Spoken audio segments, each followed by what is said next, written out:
Welcome back to another episode of the Boro4Boro podcast, where we take a bite out of the Big Apple real estate scene, one borough at a time. I'm Matthew Wynter. I'm Scottie Cabrera. I'm Traci Byers. I'm Isaiah Ajala. And we're actually on the heels of our super successful second live event, which took place at Hansen Søn furniture store, which is right here in Manhattan. It was actually at their flagship store. And they were the most gracious hosts. The space is spectacular. Yep. I can't wait for you to see it. But at that event, we had the privilege of being able to sit down with two of our industry's top interior designers to learn not only about them, their journeys, but also get some real cool gems about things that we can help our clients with as far as putting that design eye into play, as well as just things that we can be thinking about as real estate continues to evolve over the year, and ways to really maximize budgets and the approach. So team, shout out to us, by the way. Yeah, that was amazing, an event. We had almost 200 people in attendance. Yeah. And thank you for everybody. Yeah, thank everybody for coming out and supporting too. It was really great. No, it was awesome. I mean, the vibes were always immaculate. Like the first one was great, but for whatever reason, this one just really took it to the next level. Just gets better and better. Yep. Yes, definitely. Yes, exactly. But so in that live event, we heard some really cool things from Katie Lydon and John Douglas Eason. Yeah. And I learned a lot. Every time we sit down with any of the experts, we learn a lot. But from them, it was super cool to hear their origin stories. And it got me thinking, we haven't actually talked about that stuff. Yeah. Right. There's a lot of things that I saw a lot of parallels in terms of not only their approach and how they got into their respective fields, but also stuff that we can go a little bit deeper into. So I figured, why don't we start with that? Right. So maybe we could all, Traci, how about you? Talk a little bit about how you got in. Yeah, so how I got into the industry, I was doing photography, full-time photographer, and I wanted to do something that allowed me to have a little more control of my time. And I always had that design aspect, loved working with people. So real estate was something I can get a license and start doing. And I've been doing it for 10 years now. So it's amazing. Yeah. So my story is similar, like just working with people, just being in the service business. I worked in many different, backgrounds, and service was everything. And then just starting to feel good, working with people and liking people, being a people person. So, Yeah. My story is kind of deep. Well, my dad and my grandpa are both in real estate. Yeah. So my dad's a surveyor. My grandpa was an architect. Oh, wow. So I've always had real estate in my blood. Initially, I wanted to be a developer. And coming to this country, I've met some developers, figured out how to get listings. I just figured, might as well get my license and put these houses on the market. Residential and commercial closings to litigation, Romer-DeBoss is your full-service real estate law firm. We blend big firm knowledge with boutique-level attention, delivering outcomes that exceed every expectation. Contact us at romerdeboss.com.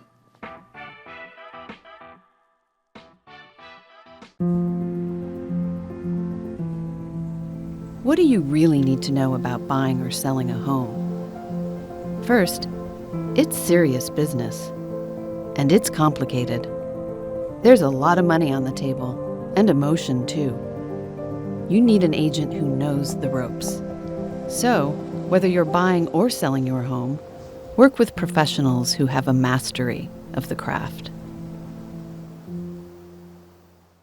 Wow, that's cool. What about you, Matt? Yeah. For me, I was in a completely different industry. Really had no actual background in real estate prior.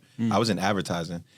So to a degree, I was doing sales before, but I just always knew that I wanted to work more directly with people, less with the companies that I was working with. I wanted to really have impact on a more personal level. And so real estate was a way to kind of combine both of them. Yeah. And here I am today. But let's actually hear what Katie and John had to say. How about that? And how they became top designers. Yeah. And it all started in the early part of my life. I grew up in Texas. I hail from Fort Worth. And, in Texas, everything is bigger and maybe kind of better, or at least we think it is.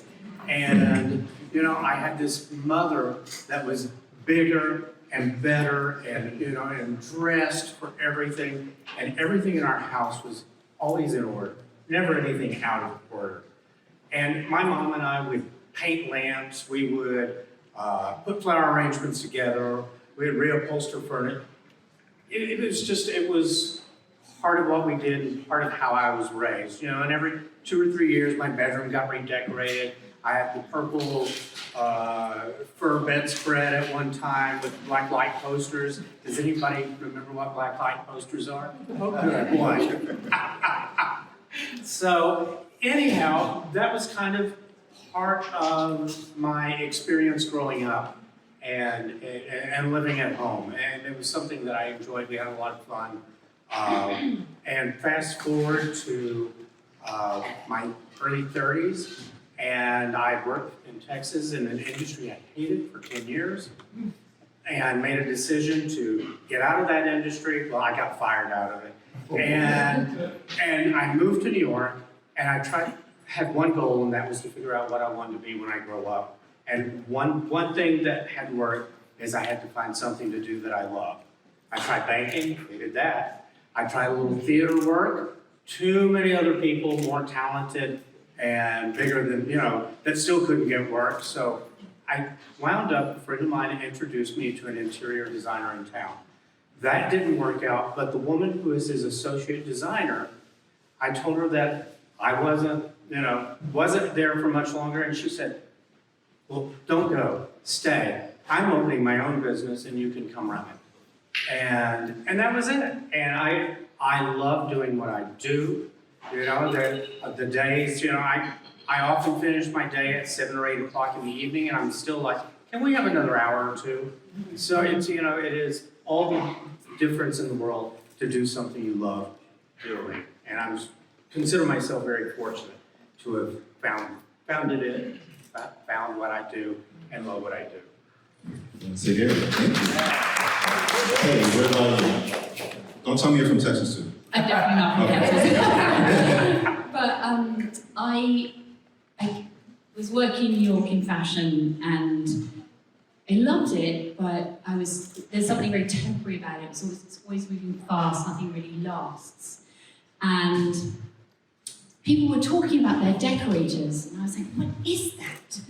And what are they doing, these decorators? And it sounded fabulous. And I got a job as an intern at Mark Hampton, and just totally fell in love with it. And like you, I love what I do, and I had no idea it was even something you could do. But looking back, I was always fascinated in my environment. Like, I was always moving the furniture, I was always rehanging mum's pictures, I was always really involved and fascinated by how you could create a completely different atmosphere and a feeling by changing the way something works and flows. Yeah. So it sounds like a lot of it was creativity. This is something that you already had, but maybe you just needed to unlock it. Yes, and find the right outlet for it.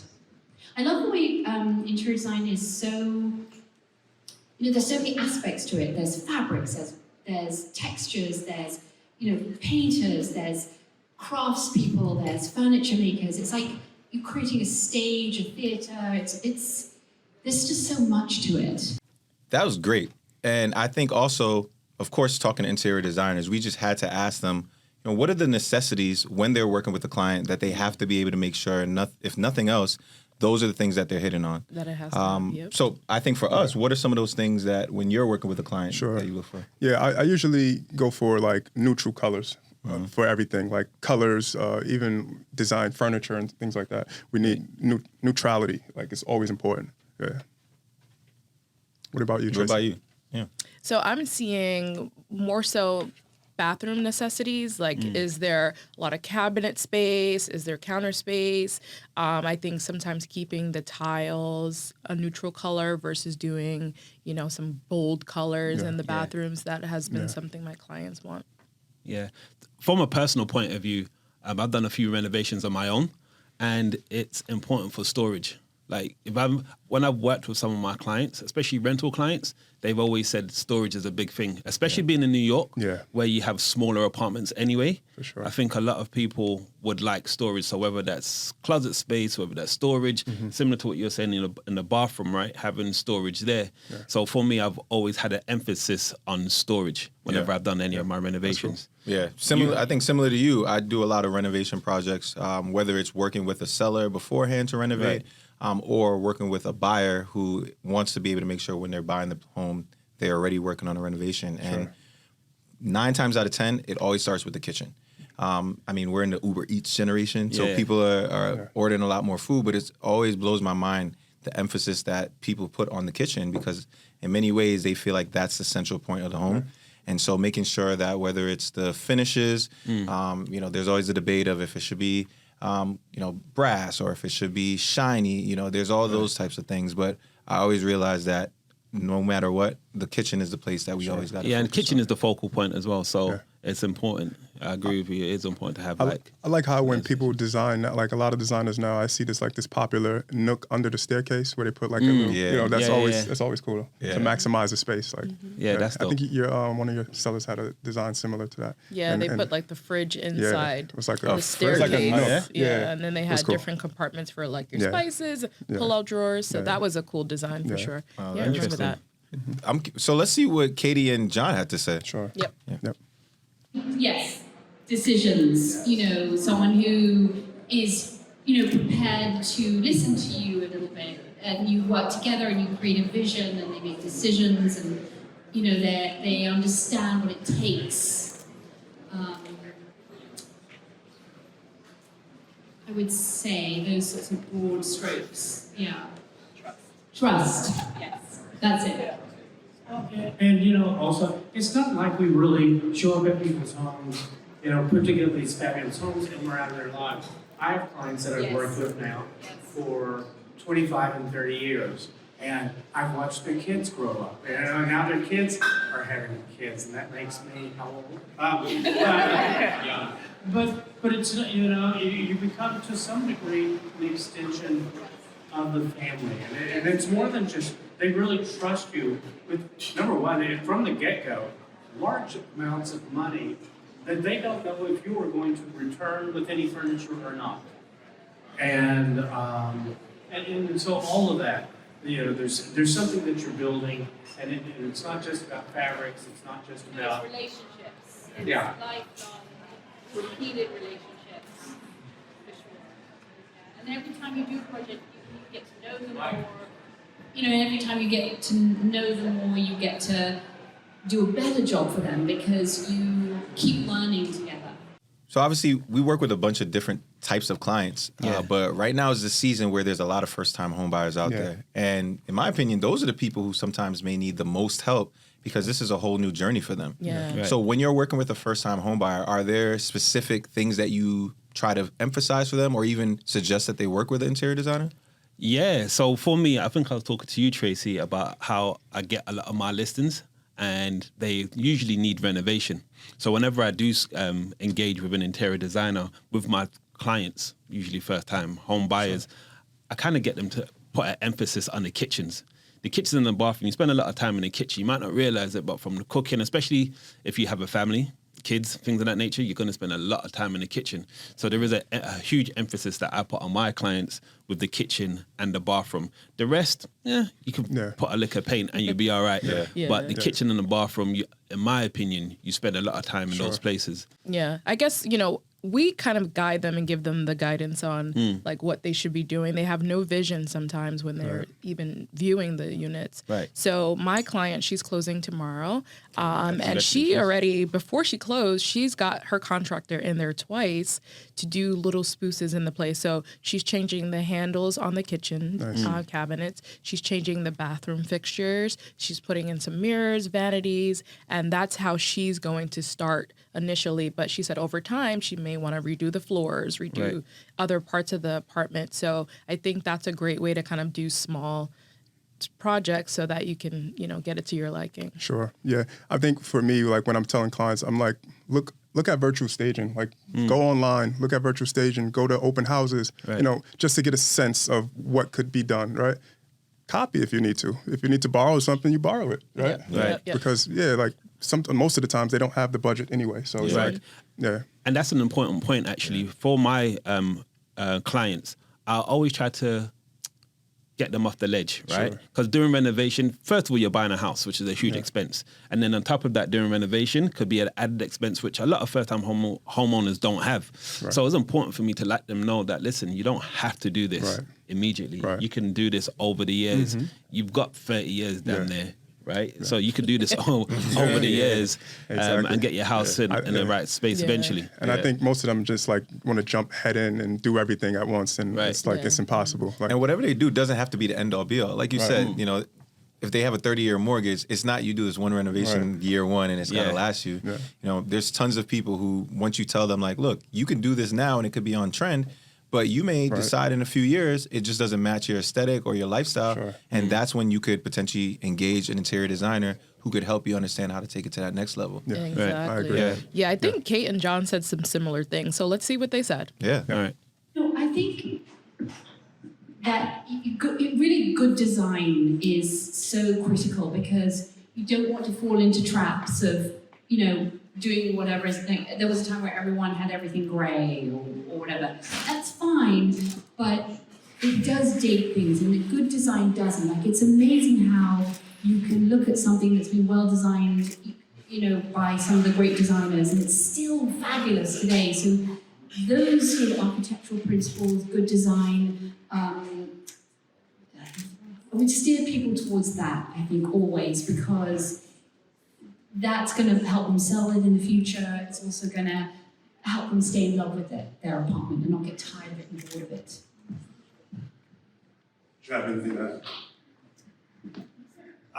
And I'm sorry, with the question one more time. No problem. So as a first-time home buyer, you know, I have an idea of what I may think my first home will look like, but how do you guide me to give me something that may be timeless and will just have staying power, but it's still uniquely them and still somehow on trend?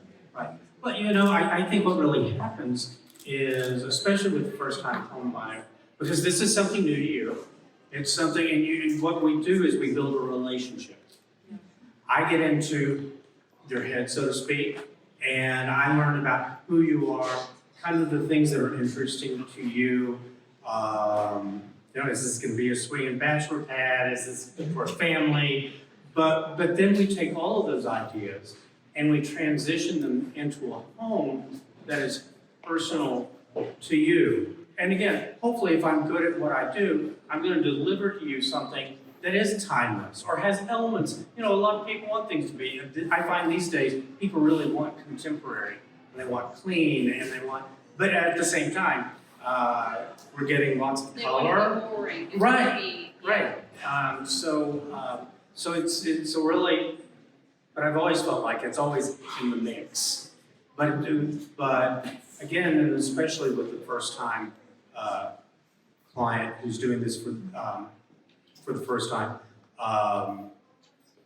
to get an understanding of you and what will be personal and meaningful to you, and help you grow as a design aficionado. So speaking of trends, obviously it's 2025 and things always get retroed in life, but especially in real estate. But for whatever reason, people always want to be able to be on trend. So it was interesting to actually hear what Katie and John were saying about how they navigate that. But when you're working with your clients, how do you navigate the conversation of trends in terms of looking for specific styles or wanting to be able to make sure that their home can feel timeless? Hi, I'm Evan Greenberg with Langdon Title. I specialize in title insurance across New York, helping real estate attorneys, agents, and brokers close with confidence. I solve problems fast and keep your deals moving. Contact me anytime. Hey, it's Stephen Bailey from Roadway Moving and Storage. As an official moving partner of Brown Harris Stevens, we know that your clients deserve more than just a move. At Roadway Moving and Storage, we turn moving into an experience they will love. From specialized services to a white glove treatment, we've got it all covered. When you choose Roadway, you're choosing a peace of mind for your clients. Plus, our referral program is the most rewarding in the industry. Want to learn more? Shoot me an email at steven@roadwaymoving.com or visit roadwaymoving.com. Well, I think as of lately, what I'm seeing is a lot of trends, being people are moving away from minimalism and doing more extremism. So I'm seeing more bold colors. I'm seeing a lot of designs with more like granite tops, more marble in the bathrooms and things like that. More, trendy pieces in the lobbies, artwork, things like that, especially like when you're preparing the home, more statement pieces. Are you seeing accent walls? Not for new development, but I am seeing it in a lot of the resales. Yeah. Okay. There, I notice a lot of people will leave the walls colored versus painting them all white again. I think that's something that they're doing to stand out, maybe. Yeah, from and the I rest. think also maybe wallpaper as well. I think that's popular. Wallpaper that's really is popular these super days, trendy right now. Yeah. I'm actually thinking about getting one, but I feel like that's making a comeback for sure. That's a good point. Yeah, no, I agree. Let's see what Katie and John have to say, because I'm sure that's a hot take for them with wallpaper. For sure. Yeah. Yes, there's definitely things that are on trend and things that, are of the moment. So definitely. So what's right now? Because I know someone out there is like, Well, you can sort of tell I can't describe it. I don't know how to describe it. It's lots and lots of sort of layered colours and soft things and sort of, I don't know, what would you say? Just the opposite. I've noticed a lot of wallpapers coming back. Yes, that's probably And true. I remember That's from my probably childhood, true. that was a thing that if I go into a house now as a realtor and I see maybe a house that clearly hasn't been updated in a long time, they may have like wood panel walls and then wallpaper. But now that's coming back. Is that something that Yes, I would definitely say it's coming back. Okay.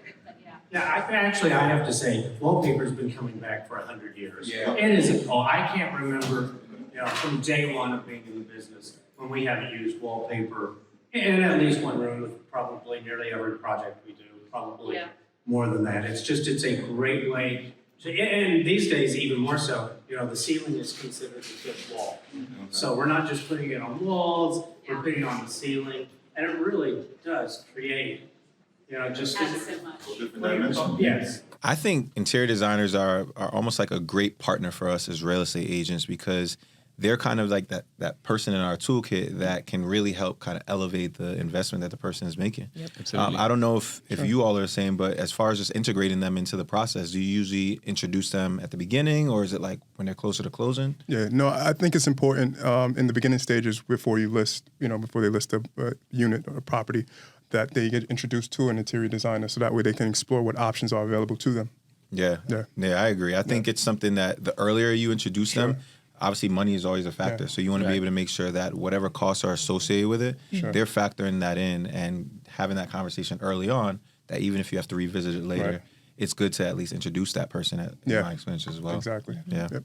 So let's see what Katie and John have to say on that one too. All right.